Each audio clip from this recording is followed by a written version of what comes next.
for a quick overview for a book in the Bible? This podcast series gives you that and more, as Bible teacher Mike Beaumont makes sense of this unique collection of books, prompted by questions from David Taverner.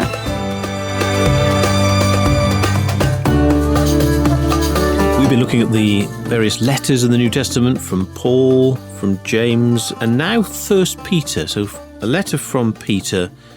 This is Peter, the disciple, the apostle, the fisherman. Absolutely. That's the guy who was one of the original 12 disciples of Jesus. That mixture of incredible faith and incredible stupidity and weakness at times. And Jesus took this guy and shaped him and discipled him. And when once filled with the Holy Spirit on the day of Pentecost, he becomes one of the leading figures in the early church. We find him occurring very much in the first few chapters of Acts, and then he disappears from that story as the focus moves to Paul. But we know that he ended up in Rome as quite a significant figure there. So he was a working man, he was a fisherman and all that. So has he written this letter? Yes, he has. Although some scholars have struggled with the thought that he wrote it because it's in such jolly good Greek. I mean, it really is very refined Greek. And so many have said, well, how on earth could a fisherman like Peter write Greek? Yes, he almost certainly spoke Greek because he would have needed to as a sort of fisherman businessman.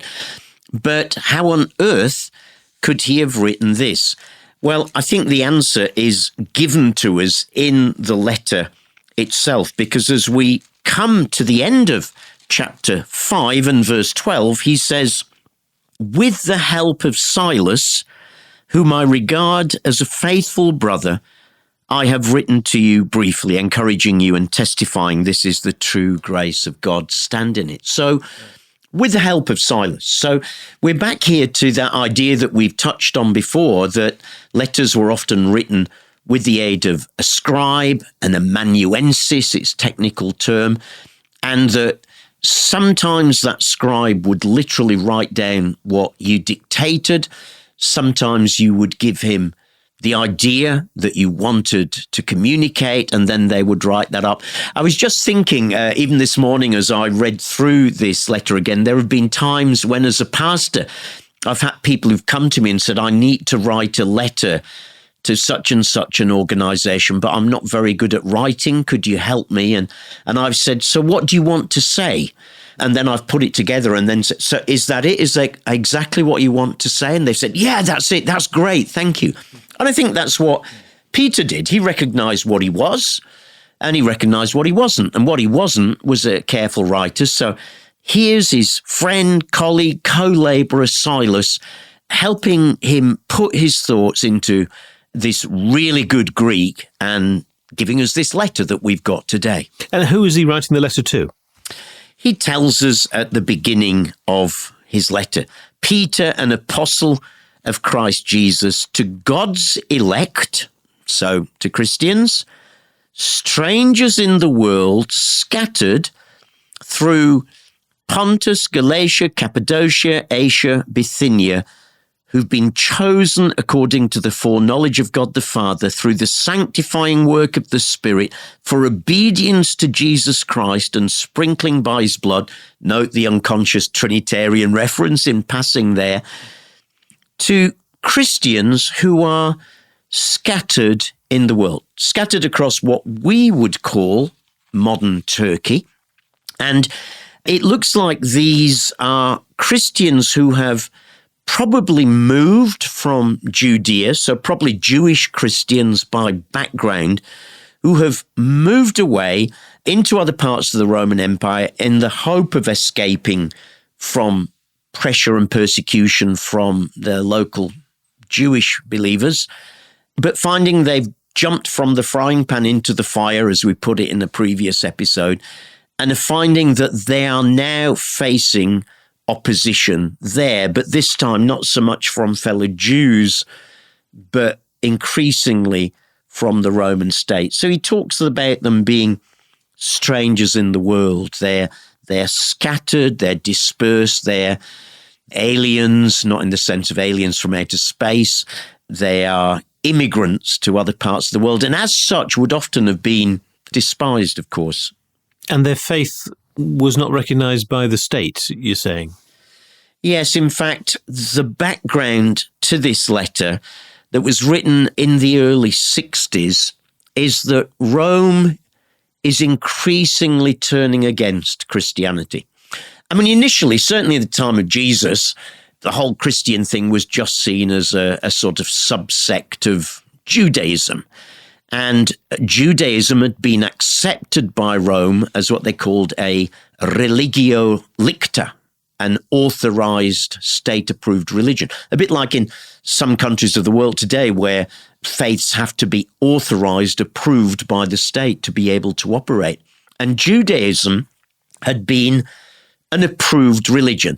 That, frankly, the Romans thought it weird, but they thought, these Jews are pretty harmless. They just do their weird stuff, and as long as they're good citizens, which they were, we don't mind. But as it became increasingly clear that Judaism was rejecting Christianity, not seeing it as a Jewish sect at all, actually as quite a different religion, Rome increasingly became more suspicious of it.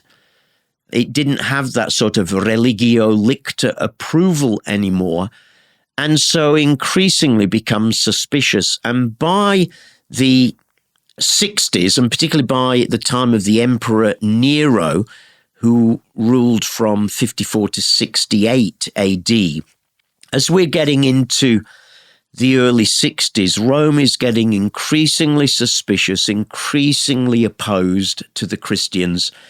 And within just a few years of this letter, will let that suspicion and opposition become outright persecution. There was a thing that many listeners will have heard of called the Great Fire of Rome that happened in July 64 AD, when a fire started in Rome and it spread rapidly. The whole thing burnt for 6 days. They managed to put it out, but then it came back again and burnt for another 3 days. And 2/3 of the whole of the city of Rome was completely destroyed. And the Emperor Nero, who was becoming increasingly unstable in his thinking, wanted a scapegoat, wanted someone to blame, and he would end up blaming the Christians. And it would be at that point from 64 onwards that the outright overt persecution would come, and Christians would start to find themselves martyred, and people like Peter himself would end up getting martyred under Nero. But this letter's a little earlier than that. It's 2, 3, 4 years before that outright persecution that was really kicked off by the fire of Rome that Nero falsely attributed to the Christians. So in the light of what's happening for Christians, is Peter encouraging the believers to be sort of subversive in terms of the state? Here's the amazing thing. He does the very opposite. What he actually encourages throughout the whole of this letter is he encourages them to be good citizens. He's really saying, I want you to live out your Christian faith with your eyes fixed on Jesus and remembering who he is and what he's done for you and his sacrifice for you and what he's building you into, his own people and a holy temple. And I want you to live in such a way that that is seen by everyone, whether it's in the way that you live as a family, husbands and wives, how you relate to one another, in the lifestyle that you live in your relationships. But I want the state to see that not just in an indirect way that you are good citizens. I want it to be really clear in an overt way as well. Despite what might happen to you. Well, and here's the crazy thing. In fact, I'm going to read to you just a few of the verses. And as we read this, Let's remember that background that we've outlined. Increased persecution, this Emperor Nero increasingly getting suspicious and turning against Christians, an outright persecution just round the corner, martyrdom for Peter just round the corner. And yet here's what he writes in chapter 2, verse 13. Submit yourselves for the Lord's sake to every authority instituted among men, whether to the king, the emperor as the supreme authority, or to governors who are sent by him to punish those who do wrong and to commend those who do right. For it's God's will that by doing good, you should silence the ignorant talk of foolish men. So rather than saying, now's the time to really, stand up for your own rights, go and get yourself a gun. You're going to need it to protect yourself. Here he's saying, I want you to submit to Rome. Why? Because it's been instituted by God. It may not be good, it may not be perfect, but in the overall scheme and plan of things, God has put this authority in place for now, and I want you to submit to it, because even bad government is better than no government, than anarchy and what follows. And note how he does it there, to submit themselves, not for Nero's sake. Nero, of course, very soon would be proclaiming himself to be a god. But it's not for Nero's sake.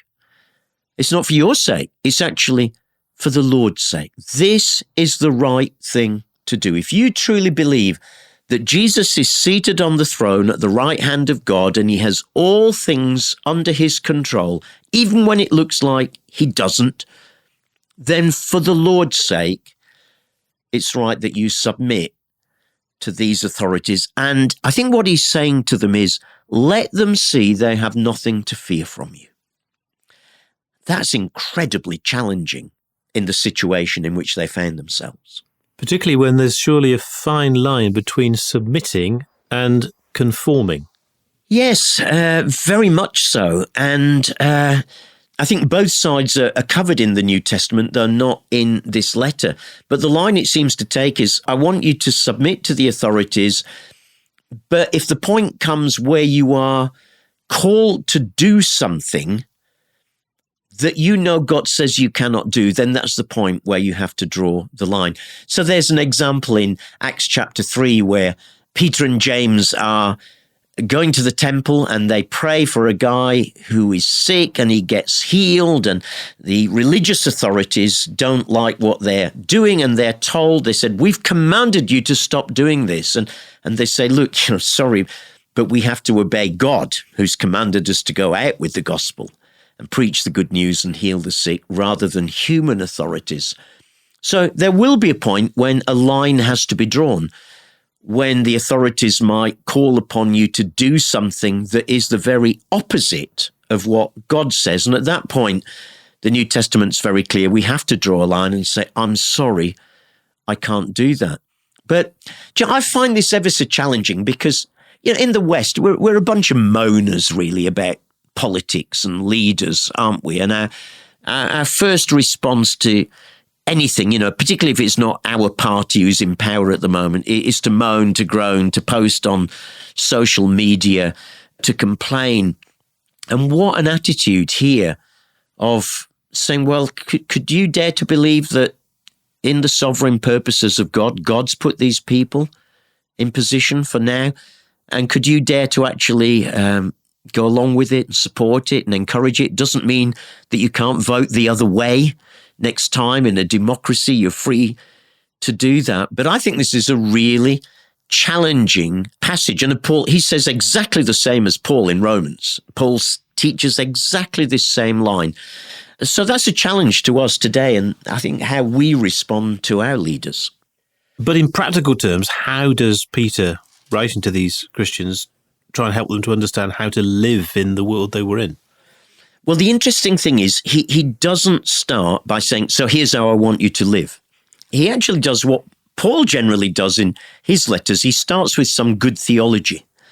I think two things stand out at the beginning of his letters. You've got to understand who Jesus is and what he's done for you, and who we are in him.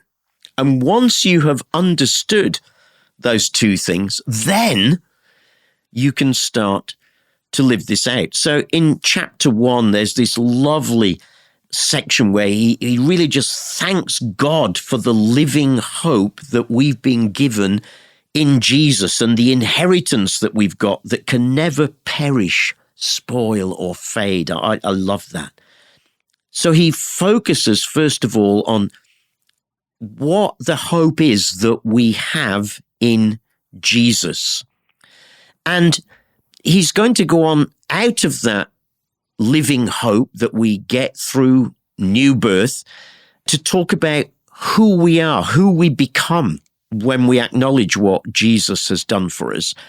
And in chapter 2, he talks about Jesus as the living stone, he describes him, that was rejected by men but chosen by God. And he's a sort of living stone that's become the foundation stone, the cornerstone in a building. And you've been taken as individual bricks and are being built into him and around him and are being built into a holy temple for God. That's who you are. So this is giving them perspective, really. I think that's a great way to put it, David. Perspective that, okay, you may be being opposed, you may be being despised out in the world, but I want you to know who God sees who you are. Because of your faith in Jesus and because of what God has done to us, you are a temple, a holy temple that God has built and a temple that God is living in. And then he goes on to this sort of fantastic passage where he draws out of that. He says, but you are a chosen people, a royal priesthood, a holy nation, a people belonging to God, that you may declare the praises of him who called you out of darkness into his wonderful light. Once you were not a people, but now you are the people of God. Once you had not received mercy, but now you have received mercy. So not only are you living stones built into this spiritual house, you're a holy priesthood, you're a royal nation, you're the chosen ones of God. All imagery there, by the way, that was used of Israel in the Old Testament. Here is God reforming Israel around its Messiah, and Israel now of both believing Jew and believing Gentile. So I think how you summed it up is a great way. He starts by giving them perspective. And do you know, that's still so relevant for us today. When we are facing particular issues, it's really easy for us to sort of think, right, what do I need to do? And I'm a bit of an activist. I like to go out and fix things. But Peter's saying, look, how are we going to deal with this pressure and this persecution that is definitely coming? We're going to start by getting some perspective. We're going to start by getting some perspective on Jesus, on who he is and what he did. He has this fantastic thing about Jesus in chapter 3 where it sums up the gospel, really. He says, Christ died for sins once for all, the righteous for the unrighteous, to bring you to God. That's one of my favorite verses for sharing the gospel. What the essence of the gospel is, that Christ died for sins. It was once for all. It was the righteous for the unrighteous, and he did it to bring us to God. So get perspective on him. Remember who he is and what he's done. Get perspective on who you are. A spiritual temple, a chosen people, a royal priesthood, a holy nation, a people belonging to God. And you can almost feel this swelling. You can feel it building up. And I think he means his readers to sort of feel their hearts swelling, not with pride, but with, yes, that's us, isn't it? And it's when you know who Jesus is and who you are in Jesus that then you can go on to what the rest of his letter is, which is about how should we live in the light of that. I assume he's going on to say, when the rubber hits the road, this is what makes a difference. Yeah, and it's going to start with that challenging thing that we were just talking about, submitting to rulers. He's going to go on to talk about how slaves should submit to their masters. Now, remember, at times of unrest, slave revolts were one of the most regular occurrences that happened in the Roman Empire. So that would be really important culture. I don't want Christianity mixing up with becoming some revolution. Not in that sense, at least, he wants them to know. He calls them to constantly follow the humble example of Christ. He talks in chapter 3 to wives and husbands about how they should relate to one another.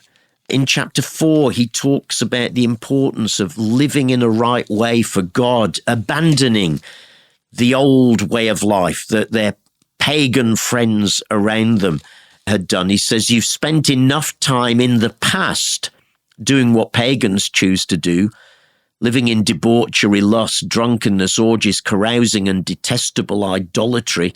And they're now thinking it's strange you don't plunge with them into the same flood of dissipation, and they heap abuse on you. Isn't that interesting? Still happens today.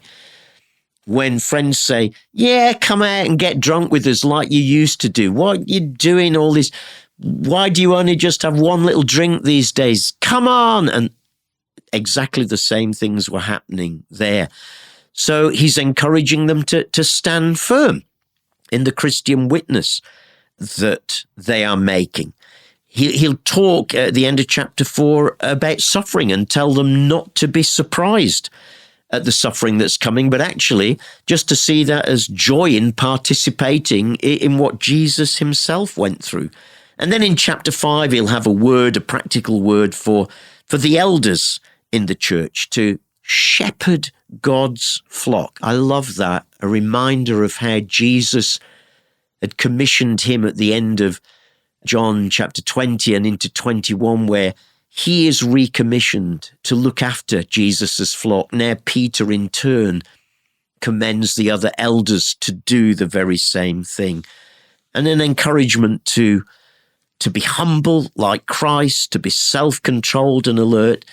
And a reminder at the end of chapter 5 that your enemy does prowl around like a roaring lion, looking for someone to devour. So resist him, stand firm in the faith, because you know your brothers throughout the world are undergoing the same kind of suffering as you. You're not on your own in this. Other brothers and sisters are experiencing it too. So a very practical application of the who we are and how we should live, therefore. And it seems to focus very much on relationships, the important relationships, even in the home. Yeah, relationships, I think right through the board, relationships in the home, relationships master and slave, relationships in the church between leaders and church members, relationships to the very authorities that would soon be coming and hunting them down. Why? Because what's the Christian life? It's all about relationship. It is all about relationship with Jesus, not following a bunch of religious rules. Our faith is relational from start to finish. And so, in a sense, you're right, David, this is a very, very relational letter and a call to let our relationship with Jesus be outworked in very practical ways in our relationship with others. For anybody receiving this letter or hearing this letter who knew Peter and his background, the Peter that you said at the beginning, fisherman, called out of that business and then ultimately denied Jesus, what a journey, a roller coaster journey he's been on. How do you think they will have received, his wisdom, his advice? That's a good question. I mean, you're right. He had been on an incredible journey. And the thing is, it was a journey with, not without cost for him. He'd had to give up a good little successful business. He'd had to leave family and friends behind. So Peter knew the cost. He could see the cost that was coming. And by the time he writes to Peter, that cost will be very, very close indeed, as he will have to give up his life himself. So I think they would probably, and obviously these are Christians who would have known him well. I think probably what they would do is take encouragement from the journey that he had been on. You know, it's good to see the Christian life as a journey. You know, the minute we put our faith and trust in Jesus, not everything changes overnight. It didn't for Peter. He still did dumb things and said dumb things, as we read of in the gospel, as well as exercising incredible faith, like stepping out of the boat to walk on water.